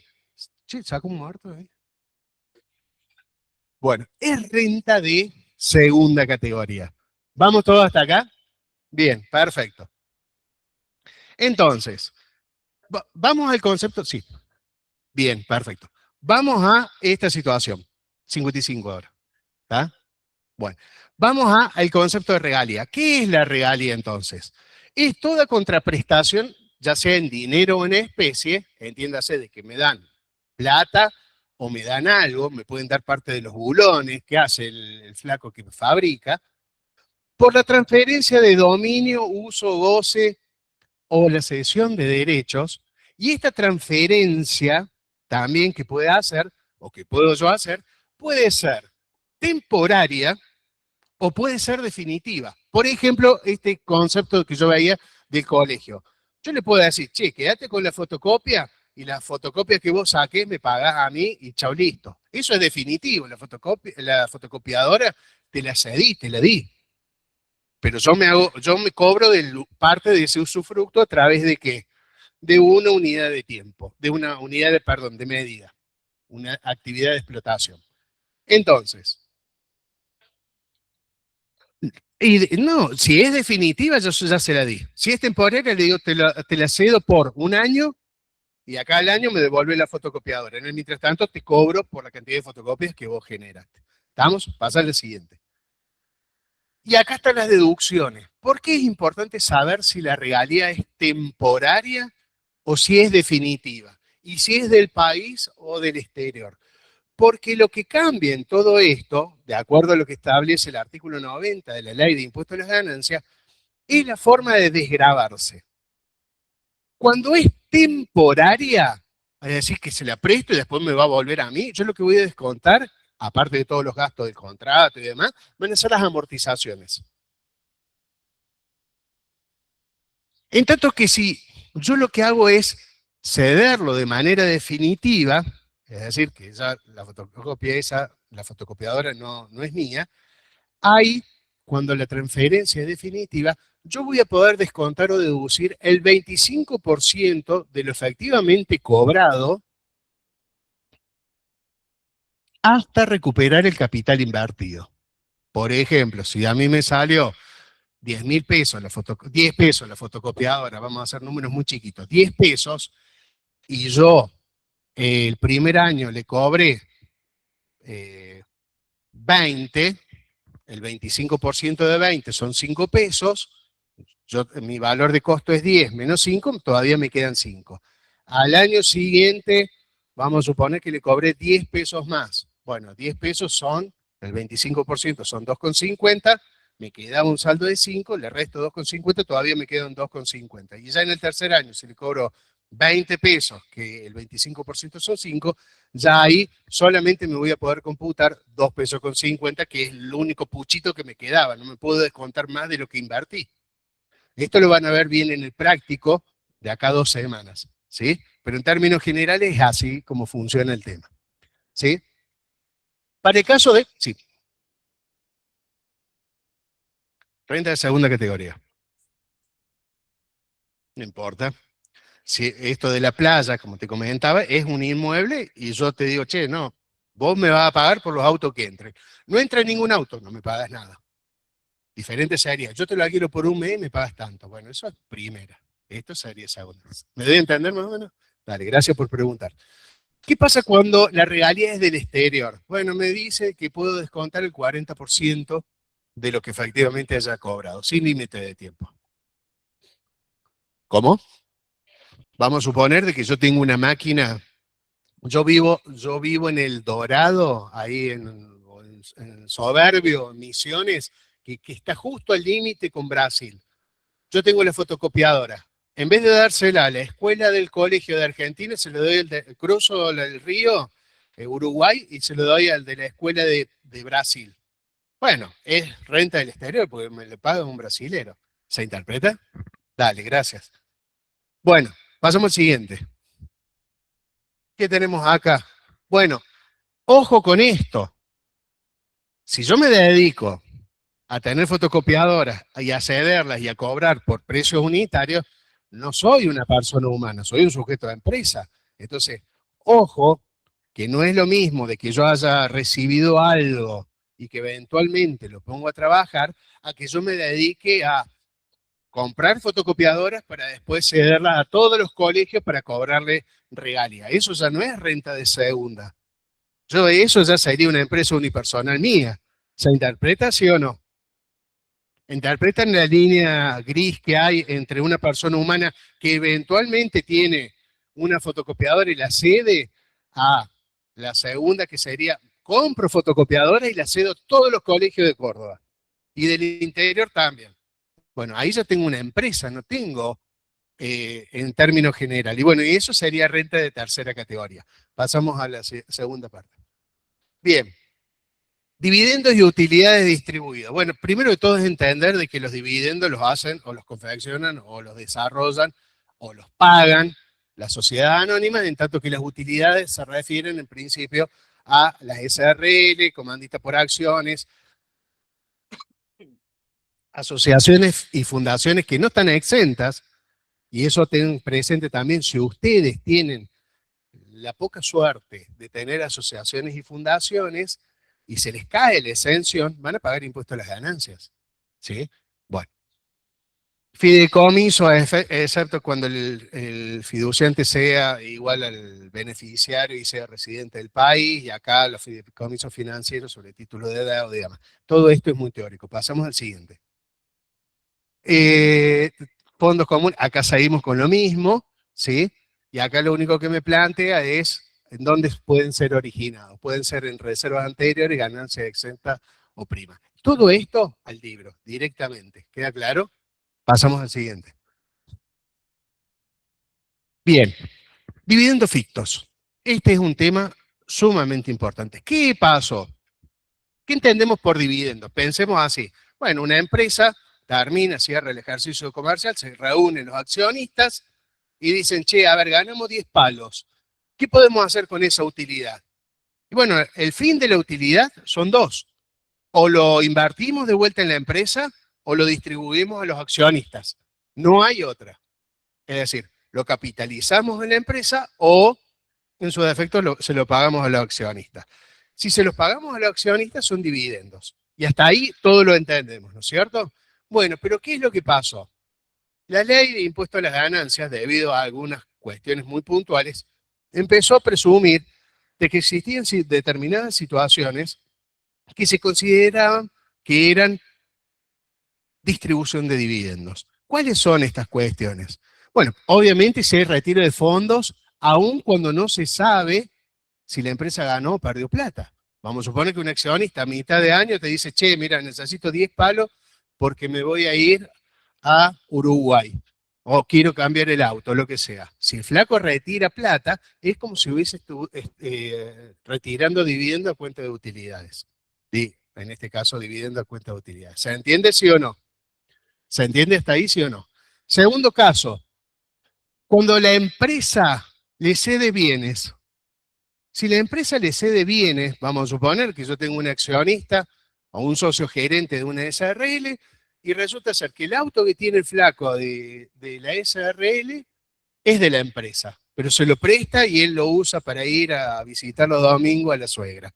Bueno, en esa situación, cuando la empresa cede determinados bienes, ¿sí? Si son inmuebles o son bienes muebles, vamos a atarnos a determinados porcentajes, ¿sí? Ahóndenlo en el libro, pero en términos generales esto. La distribución de dividendos o de utilidades no solamente es cuando una persona saca plata después de reconocer o analizar el ejercicio económico, sino que se puede llegar a producir antes, se puede hacer con el uso de bienes, ya sean muebles o inmuebles. Venta de bienes, entre la diferencia entre compra y venta, vamos a suponer de que yo compré, no sé, en mi empresa compré, o en la empresa en la cual yo soy socio, compré algo a un precio diferenciado. Bueno, la diferencia esa se supone que es una utilidad, ¿sí? Vamos a suponer de que la empresa paga OSDE, le paga OSDE a los socios. Bueno, se supone que es como si fuera un retiro de plata, porque OSDE se lo tendría que pagar el socio mismo. No se lo tiene que pagar la empresa a OSDE. Si lo paga la empresa, se supone de que es una presunción de utilidades. Pasemos al siguiente. Determinado tipo de sueldos, cuando existía una demostración de que, si bien trabajaba de manera real y demás, pero existen algunas situaciones, no solamente de él, sino también de los cónyuges o de los parientes hasta el segundo grado de relación que pudiese llegar a tener, ¿sí? Entonces, cuando una persona recibe un plus sueldo, por así decirlo, hoy automáticamente también se conoce como el concepto de dividendos fictos, ¿sí? Obviamente que el límite de todo esto va a ser en base a, cuando cierre el ejercicio, determinar cuál es el valor que se va a distribuir en concepto de dividendos o utilidades. Vamos a suponer que sea 100 pesos y el flaco sacó 150, esos 100 pesos es como que ya se han distribuido, ya los pagó la empresa. Los otros 50 pesos lo vamos a ver en renta de tercera categoría, pero se llaman disposición de fondos o bienes a favor de terceros. Es decir, que con esto de los dividendos fictos y que se saca plata, van a intervenir o podrían llegar a intervenir dos herramientas. La primera de todo es la distribución de utilidades o dividendos, que va a ser hasta el límite de lo que realmente en ese ejercicio distribuya la empresa, y lo que supere eso va a ser disposición de fondos o bienes a favor de terceros. Pasamos al siguiente. Bueno, acá, dividendo, rescate de acciones, lo ven ustedes en un concepto netamente teórico. ¿Qué hora es? 52, me quedan 3. Pásalo. Pásalo. Pásalo. Pásalo. Pásalo. Pásalo. Pásalo. Bueno, acá voy a hacer un parate y voy a hacer todo un englobado de todo lo que dice ahí, porque es netamente teórico, ¿sí? Netamente teórico. Si yo lo tengo que explicar, se lo tendré que explicar de la misma manera. Hablemos del concepto del impuesto cedular. ¿Qué es lo que tenemos que tener en claro, contadoras, contadores? Que, en principio, lo que está grabado por el artículo 97 son estos dividendos que acabamos de ver ahora. ¿Y qué es lo que pasa? Tributan a una alícuota del 7%. ¿Sí? La distribución de utilidades o dividendos tributan al 7%. Y ustedes me dirán, vos sos un gordo mentiroso porque me dijiste que eso era no computable. ¿Se acuerdan cuando vimos esto del computable y no computable? Bueno, la realidad es esto. La alícuota que teníamos en el impuesto a las ganancias era del 35%. ¿Vamos todos hasta ahí, sí o no? Siempre no había una escala. Ahora pusieron una escala para restarle puntos a ustedes en los parciales. No, mentira. Simplemente una política. Pero antes era el 35%. ¿Qué es lo que pasó? La alícuota del 35% en la empresa es muy alta. Y las empresas no son competitivas. Entonces dijeron, ¿qué podemos hacer? Vamos a hacer una cosa. Vamos a bajar la alícuota al 30 y después al 25, pero en compensación, si vos distribuís utilidades, a los accionistas o a los socios le vamos a cobrar el 7%. Y ese efecto es que la empresa terminaría, o entre la empresa y los socios terminarían pagando el 35 más o menos. ¿Se interpreta así o no? Miren, véanlo desde el punto de vista lógico. Sí. Y 55, vemos esto y terminamos. Miren, fíjense esto, yo tengo 100 pesos. Antes se tributaba al 35%, por lo tanto la alícuota es del 35%. ¿Estamos todos de acuerdo, sí o no? Bien, perfecto. Ahora, si yo bajo la alícuota al 30%, a mí me quedan 70. ¿Sí? ¿Sí o no? Y dijeron, bueno, a ver, si vos tenés 70 y distribuís eso a los accionistas, a todos los flacos que son accionistas, las chicas, todos los accionistas, le vamos a cobrar una alícuota del 7%. ¿Cuánto es 70 por 7%? Es 4,9. ¿Sí o no? ¿Sí o no? Bueno, entonces 30 que le cobraron a la empresa, más 4,9 que le cobran por la distribución al 100%. ¿Cuánto terminan pagando? Y más o menos el 35. Entonces, lo que hicieron acá es castigar a las empresas que distribuyen utilidades. Porque si todos nosotros tenemos una empresa, no distribuimos utilidades, sino que capitalizamos, ganamos 70, la capitalizamos todo porque vamos a hacer nuevas unidades de negocio, no pagamos ese 7%, porque no hay nada de distribución, ¿se interpreta? Bien, entonces, ¿a quién beneficia esto? A las grandes empresas, porque la empresa familiar siempre necesita distribuir utilidades. ¿Estamos hasta ahí? Bueno, dicho esto, entonces, Artículo 97, ese 7%, ese no computable que termina siendo medio computable. Artículo 98, ¿cuándo tributa? Cuando en realidad la venta, enajenación de acciones y demás, no cotiza en bolsa. Si no cotiza en bolsa y está aprobado por la CNB, porque si digo cotiza en bolsa y estamos hablando de una acción de Estados Unidos, estamos en la mano, hasta las manos. Entonces, ¿cuáles son las acciones que tributan impuesto cedular por el 98? Por un lado, las que siendo de Argentina no cotizan en bolsa, es decir, se denominan sociedades cerradas. O en su defecto, cuando son sociedades del exterior. Si yo tengo acciones de Pemex, Petróleo de México, y compro y vendo acciones, ese resultado de la venta de acciones va a estar grabado.